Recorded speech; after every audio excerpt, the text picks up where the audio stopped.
I would say one of the hardest parts of AP art is not the deadlines, it's not the amount of projects you have to do, it's coming up with your theme for the year, because that sets the tone for every single art piece that you're gonna make. So I decided to go with communication as my main theme, but more specifically, sort of interactions and how they affect people, both positively and negatively. The first project assigned to the AP group was the La Petite Orange. We were given examples of how artists had taken a simple drawing of an orange and changed it to look different somehow. For example, it would either be a different color on the inside, or someone would be squeezing the orange, or something to that extent. And how I made mine look different was that I took my classmate and stuck him on top of the orange.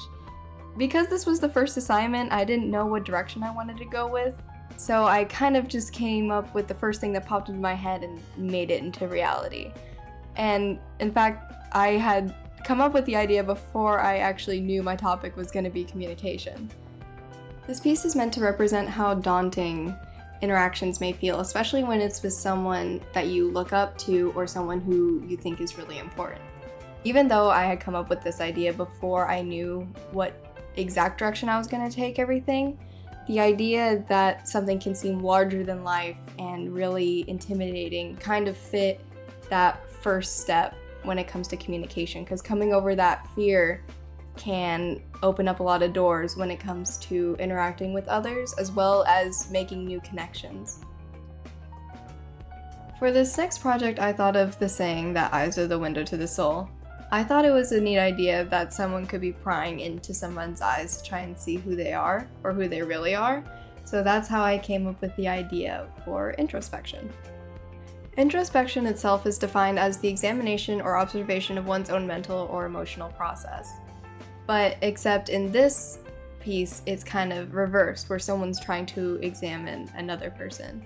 This piece took the longest out of the 5. It was also done in colored pencil, and it took so long that I had to work on other projects while I was finishing it. After the success of La Petite Orange, I really wanted to try colored pencils again, but because this one took longer, I had more time to doubt it, and there were many times where I thought I'd ruin it, or I thought I'd use the wrong color, but after completing it, I feel like my skill level truly leveled up after finishing it, which it's always a nice feeling as an artist.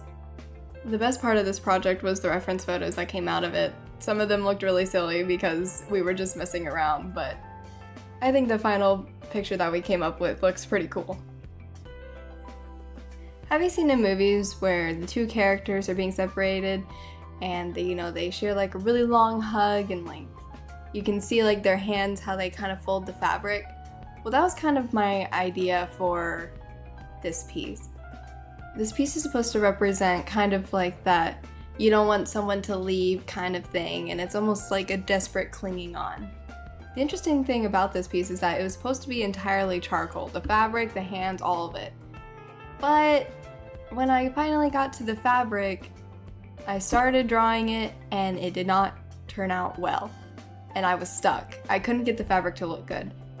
And so I turned to my art teacher and I said, "Do you have any ideas?" And she said, "Just use real fabric." And I said, "You're a genius." And that's exactly what I did.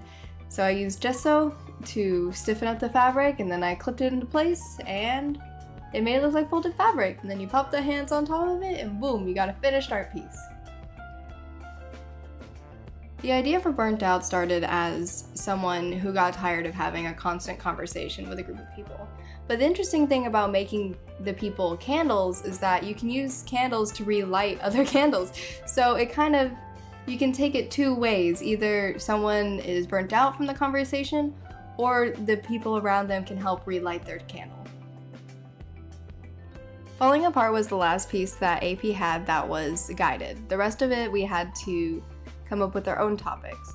But for this one, we were given the prompt of the phrase torn apart, and we had to take those two words and turn it into a piece of art. Out of all the pieces, I feel like this one fits the theme of communication best. This is the communication between a friend group, but it's also the end of a friend group. Not only did I want to display poor communication, I wanted to display how negative interactions can affect people. Each person represents a different kind of way to deal with the situation. For one, you might cut somebody off, someone could be starting the drama, you could walk away, or you could try to fix it. There are way more than that, but for this specific piece, those were the 4 that I chose. Out of the 5 pieces, this one had the most planning behind it, and is one of the first sketches I made when I finally decided on communication being my main topic. It started as a messy pen sketch, then more explored with pencil, and I finalized it with digital media. I do like the piece, but it's not one of my favorites, but I feel like the theme is easy to see. It was also the only time I felt like I could dip back into my old style instead of going for full-on realism.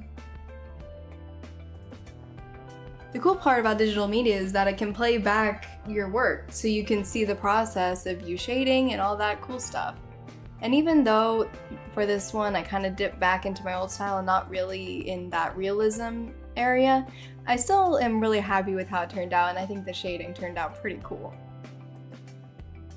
That's all the pieces I submitted. Thoughts? Prayers? Let me know what you think in the comments down below. Oh, gosh, okay. This is gonna be shown to people. I don't know why I do this to myself.